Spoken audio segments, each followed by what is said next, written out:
Okay, first of all, how's it going? Good. All Good. right. Did you have a good time in Milan? Let me see if I can remember. Exactly. It was a couple weeks ago. Yeah, no, of course. I mean, yeah, that was the festival, the outside festival. Yeah, like rocking out the hill. Yeah, it was killer. It was good. Really, that was a really fun show. It was a shame. Like, I'm really looking forward to watching it tonight, and this is like completely going on the tangent of actual journalism.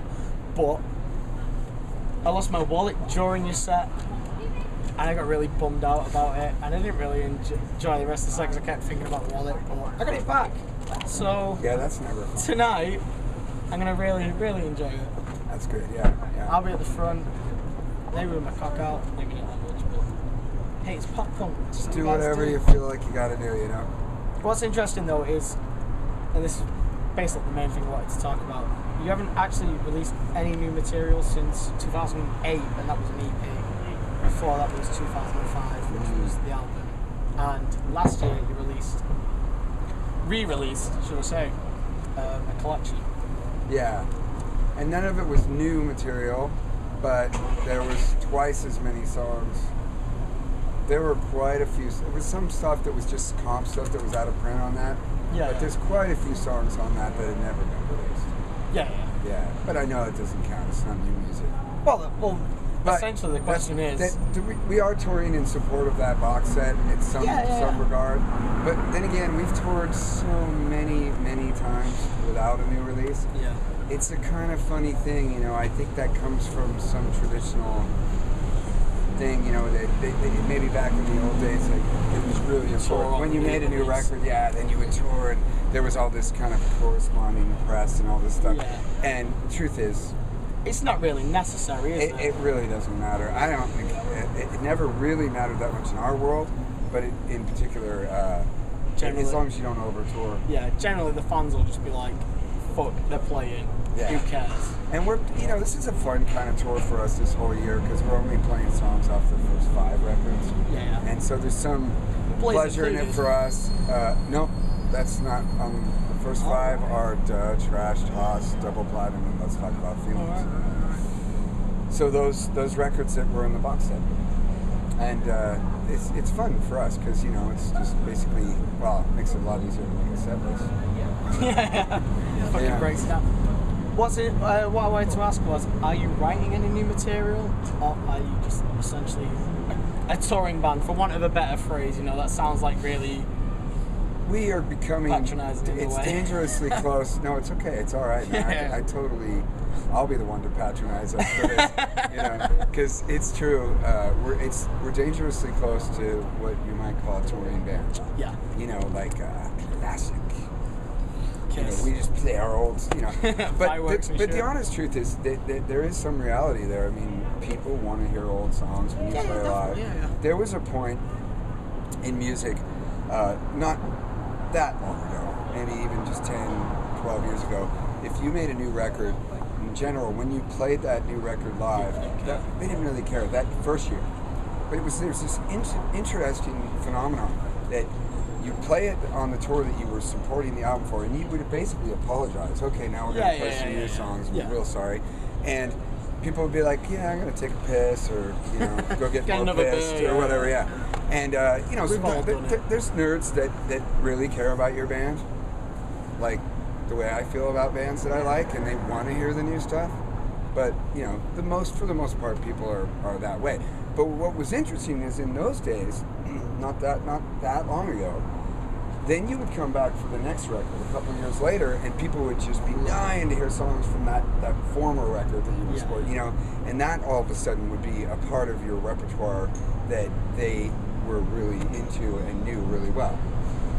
I saw that sea change when that whole system broke down. I have actually seen that in my career, through. It's kind of funny because when I saw you in Milan, stuff, I was talking to Chuck Reagan from Hot Water Music about it, and he said the same thing. Like, usually when you release a new album, it takes a while for people to pick up on it. Which I guess, like I said to him, I said it's understandable because people don't really know the lyrics. It takes a while to pick them up. Actually, it takes forever.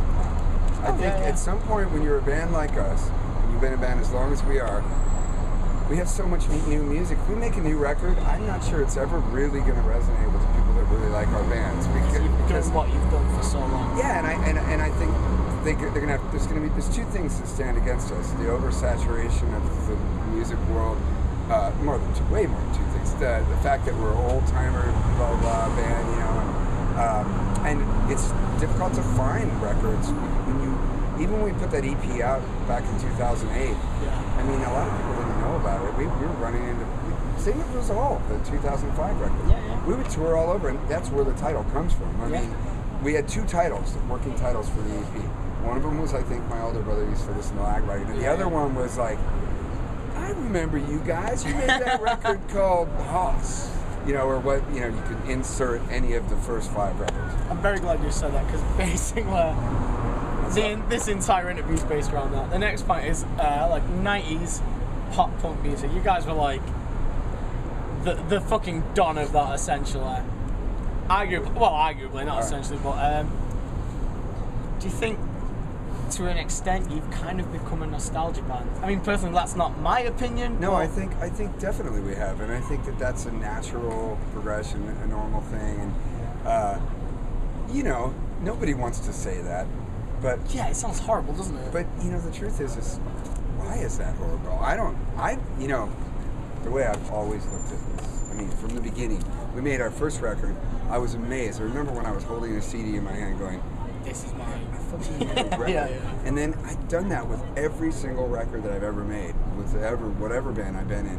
Every time it's done and I'm holding the vinyl or the CD, I'm always just like blown away that I even get to do this. So for me, the fact that my band has been together like 23 years and we're still working, I just feel like I'm not a religious man, but I kind of feel blessed.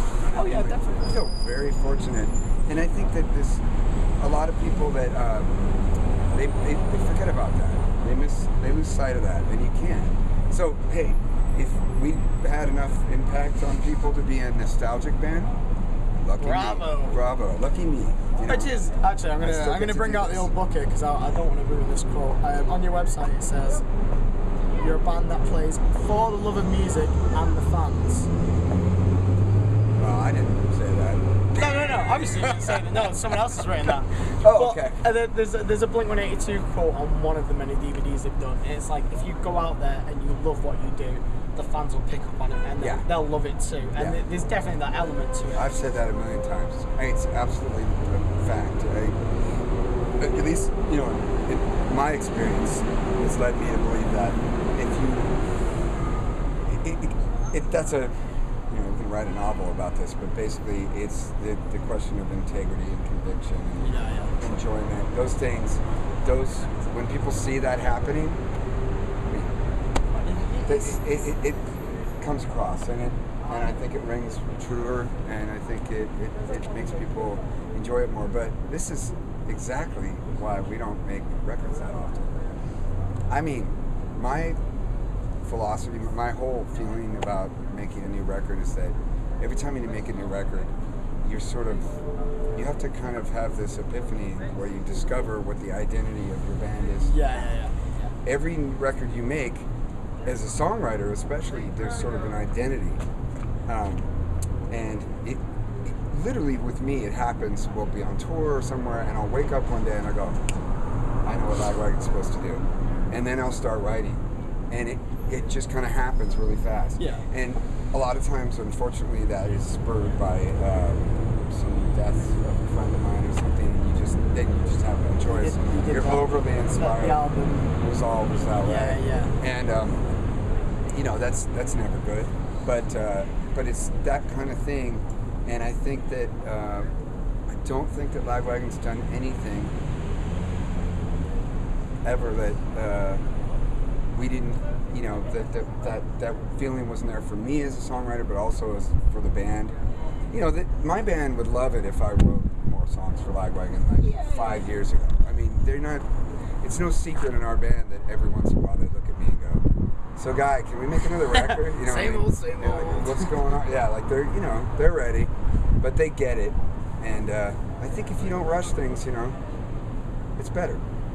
There's plenty of crappy music out there.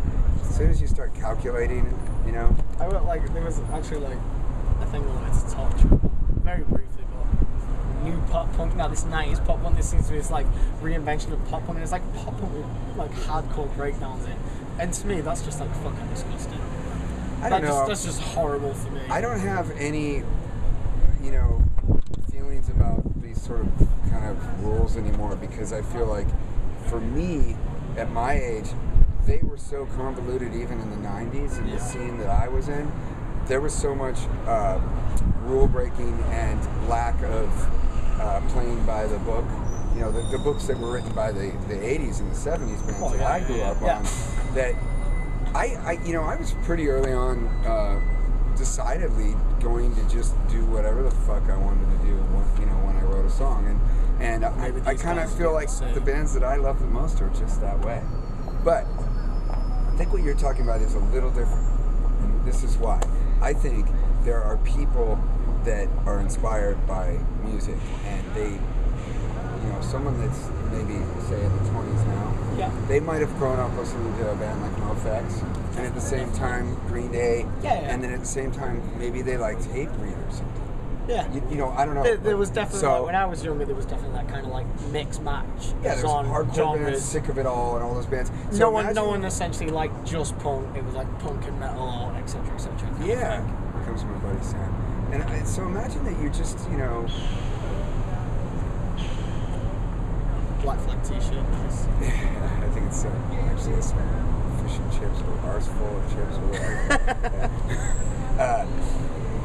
So, I think, it's I can't, who am I to fault somebody for just being eclectic in their influences, I don't know, I just think, but this is the thing, and this is where I make the distinction. I think, regardless of what sonically someone's doing and what kind of styles that are intermixed in the sound of their band and the songs they write, I still think you can tell when there's conviction behind it. When it's genuine. You Yeah, definitely. know what I mean? Yeah, definitely. Because when it's genuine, it's just, there's something about it. It rings true, or there's like a passion. Regardless of the genre or whatever, when it's real, it's real. First of all, a lot of times when it's genuine, somebody can sing the most kind of trite, something cliche that you've heard a million times before, but there's like this emotion that comes through with it, and you just go, whoa. That's a great lyric, and then you realize, well, it's really not even a great lyric. It's just the way it came across. Yeah. Well, I have one last serious question, and a couple of kind of lighter-hearted questions. The last serious one is, May 16th is arguably your hit. Yeah. Does it not irritate you a bit having to no, it could play have been that all the time? People are kind of expecting at shows. No, there's a really kind of funny reason that I don't mind it being that song. It could have been so many songs that were on that Tony Hawk's Pro Skater 2 thing, which is basically what it boils down to. Same thing like that thing sold like Superman. 1 billion copies or something. So that's sort of like, if we had a hit record, we had a hit video game we were somehow lightly involved with or some shit. I mean, it's really kind of funny that's like the fact that song is known by people in that way. But it could have been so much worse. What if that song was? I can think of so many of our songs that he really wanted. If we had accidentally said, well, let's put this one on that, and I had to sing that song all the time, because at least I think that May 16th is a good song. I mean, I feel like proud of that song to a certain, kind of like if any song should be a hit.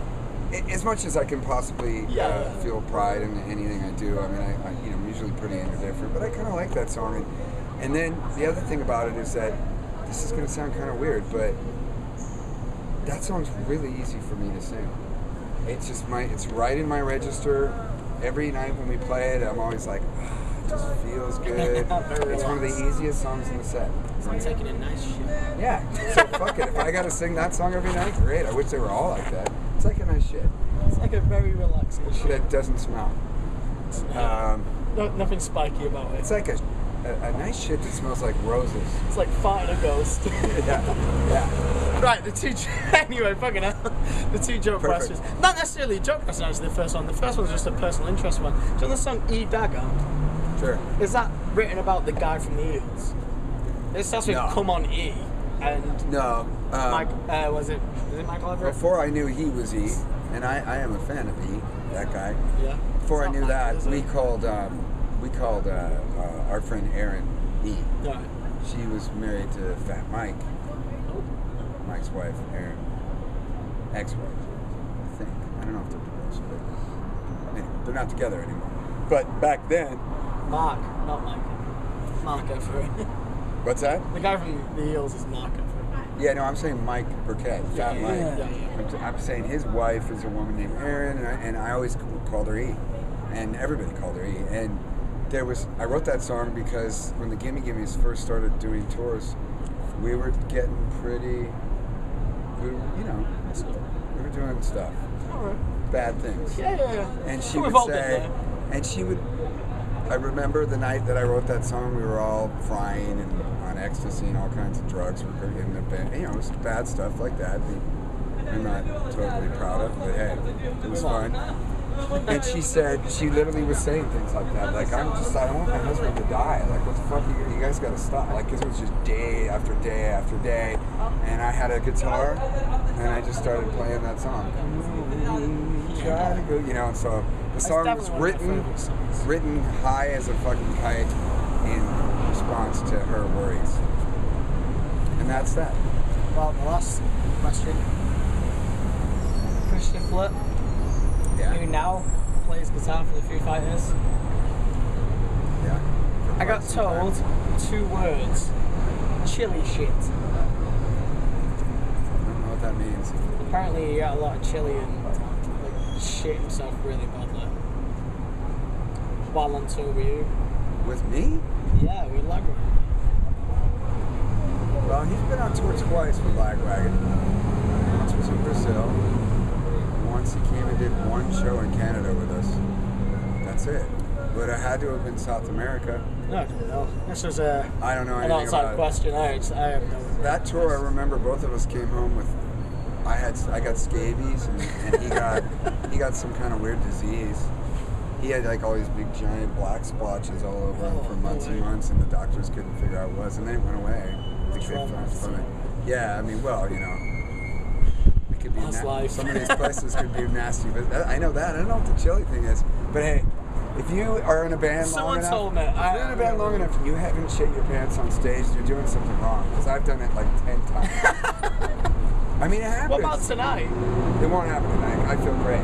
But every once in a while, you get really sick and you're on tour and the show must go on. And I've had trash cans on stage and just been profusely vomiting while the set's going. That's dedication. Hey, you gotta do it. And sometimes maybe you eat something, you get food poisoning, and then you go on stage and you gotta play. And we call it gambling and losing. Like a little fart comes out, sometimes something extra comes out. It happens. You gotta hold your face. It happens. Keep the game face on. Yeah. It's good. It's part of the what keeps it entertaining.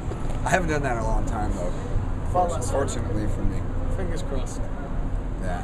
Anyway, man. All right. Thank you very much. Okay. Yeah. Nice talking to you, man.